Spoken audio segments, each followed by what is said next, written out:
Pour en savoir davantage sur ce marché des esclaves, Sa Majesté Tayou II Marcel, chef du groupement Bango, nous situe sur le contexte historique de ce marché. Selon l'histoire du site, il y a deux sites. Il y a un site sur le marché.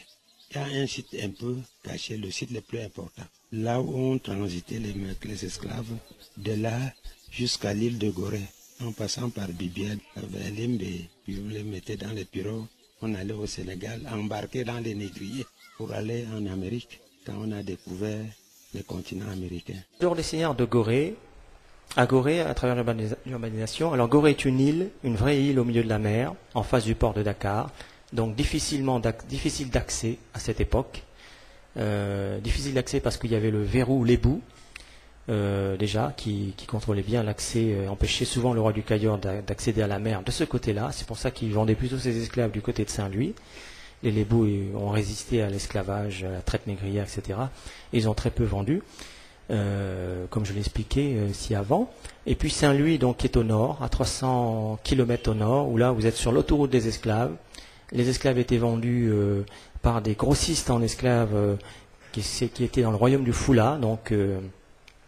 et dans le Bambouk, donc il fallait 15 jours, un mois de navigation pour aller remonter le fleuve jusqu'aux grossistes. Et puis tout le long, vous aviez les tribus Traza et Brakna qui vendaient aussi des esclaves. Donc sociologiquement, c'est pas tout à fait la même population.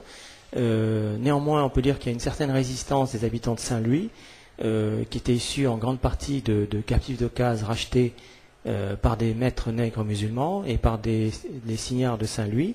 Et paradoxalement, même si Saint-Louis a été le point de départ de beaucoup d'esclaves, c'était un endroit où beaucoup de fugitifs venaient se cacher sur l'île de Ndar, ce qui explique que les gouverneurs français et anglais voulaient régulièrement faire des recensements pour savoir qui était qui, et à chaque fois ça suscitait des émeutes. Ils ont dû y renoncer, parce que l'idée c'était bien sûr de faire le tri entre ceux qui étaient des captifs en fuite et ceux qui n'en étaient pas.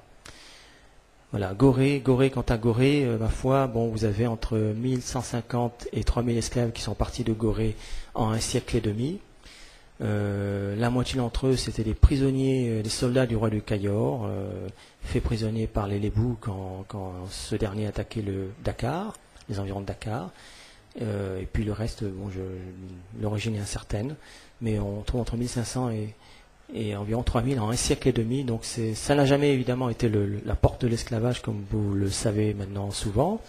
C'est plutôt Saint-Louis, l'autoroute des esclaves, et la Gambie aussi qui est une seconde autoroute des esclaves, si j'ose dire. Voilà.